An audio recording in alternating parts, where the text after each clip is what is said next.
మనసు దోచే ఇకబెన్న ఆర్ట్, ఆకట్టుకుంటున్న ఆకృతులు.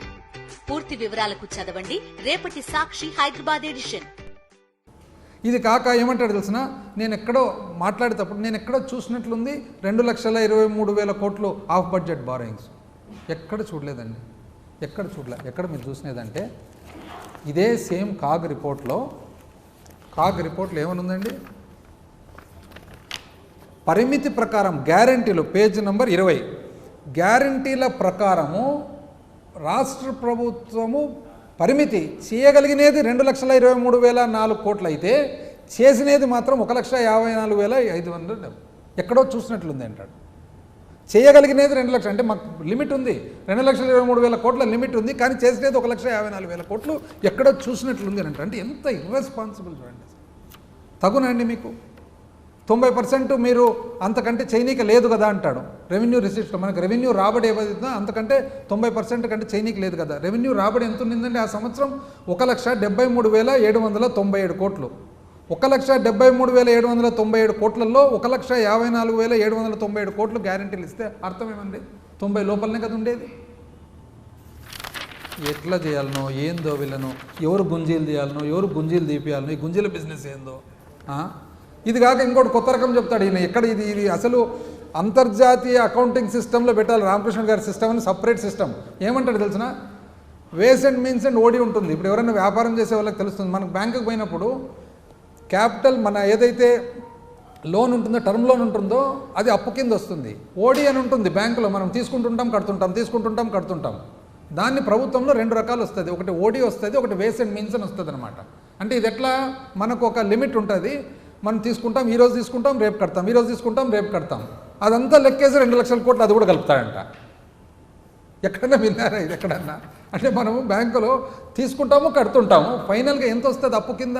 మార్చి 31 నాటికి ఏదైతే పెండింగ్ ఉందో అది మనం పెండింగ్ కింద వస్తుంది. అంటే టర్మ్ లోనుకు వర్కింగ్ క్యాపిటల్కు తేడా తెలియదండి. ఎంత ఉన్నింది 31 మార్చుకు? 594 కోట్లు. 594 కోట్లు ఓడి కింద. ప్రతిరోజు ప్రభుత్వం అన్న తర్వాత, కేంద్రం అన్న తర్వాత ప్రతిరోజు తీసుకుంటుంది, ప్రతిరోజు కడుతుంటుంది. ఆ ఓడినంతా తీసుకునేది అంటే ఎన్ని ట్రాన్సాక్షన్లు జరిగినా అన్నీ కలుపుతాడంట. అది 2 లక్షల కోట్లు అవుతుందంట. 2 లక్షల కోట్లు అప్పు కింద కలుపుతాడంట. అంటే కట్టినదంతా అడిగిపోయినట్లు. ఏంది అసలు ఇది కొత్త రకమైన అకౌంటింగ్ సిస్టమ్.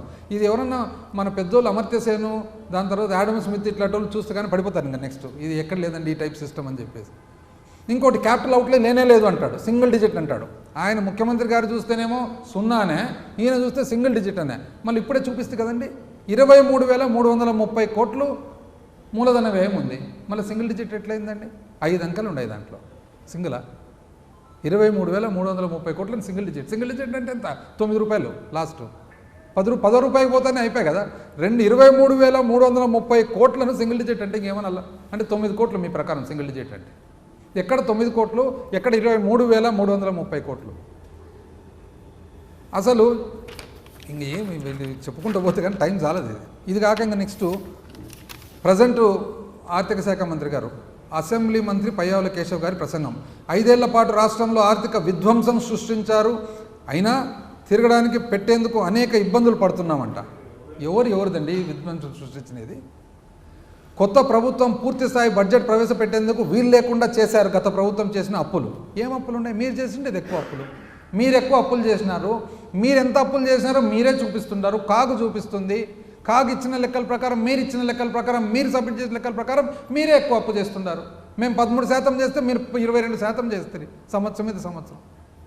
గత 5 ఏళ్లలో ప్రతి శాఖలోనూ ఆర్థిక అరాచకం జరిగింది. ఎందుకు జరుగుతుందండి అరాచకం? ఇప్పుడు మీరు ఉన్నారు కదా 6 నెలల నుంచి.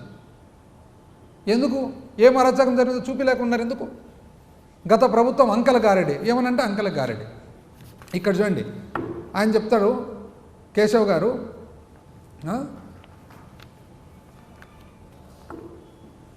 కేంద్ర ప్రభుత్వం నుంచి సరిగా తెచ్చుకోలేకపోయినామంట.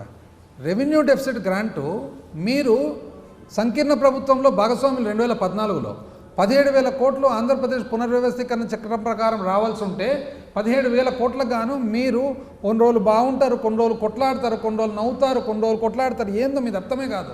అందరితో కలుస్తుంటారు, అందరితో విడిపోతుంటారు. అయితే మీరు 4,000 కోట్లు మాత్రమే తెచ్చుకున్నారు. మేము ముఖ్యమంత్రి గారు ప్రధానమంత్రి గారితో ఇతర మంత్రులతో ఎంతో సఖ్యత మెయింటైన్ చేసి 10,500 కోట్లు తెచ్చుకున్నాం. మీది గొప్పనా మాది గొప్పనా? కోవిడ్ వచ్చిన వివిధ ఇబ్బందులైనా కూడా దేశ స్థూల ఉత్పత్తిలో భాగం చూసినట్లయితే రాష్ట్ర స్థూల ఉత్పత్తి మీ సమయంలో 4.47% ఉంటే మాది 4.83% పెరిగిందండి. ఎవరు ఎక్కువ? అసలు ఈ higher taxes in central share, కేంద్రం నుంచి ఎక్స్ట్రా ట్యాక్సులు వచ్చినాయంట. ఎక్కడి నుంచి వచ్చినాయండి ఎక్స్ట్రా ట్యాక్సులు? 2 డివిల్యూషన్ ఇచ్చినారు. ఆంధ్ర రాష్ట్రానికి ఒకటి కాదు కదా వచ్చినది, మొత్తం టోటల్ భారతదేశానికంతా వచ్చింది. దీంట్లో మీ స్పెషాలిటీ ఏముంది నాకు అర్థం కాలే. పెండింగ్ అంటారు, చిక్కీకి పెండింగ్ అంట. మీరు గుడ్లకు పెండింగ్ పెట్టలేదండి? మీరు కోడిగుడ్లకు పెండింగ్ పెట్టిపోలేదా? అరే ఇది రన్నింగ్ బిల్స్లో పెండింగ్ ఉండనే ఉంటుంది.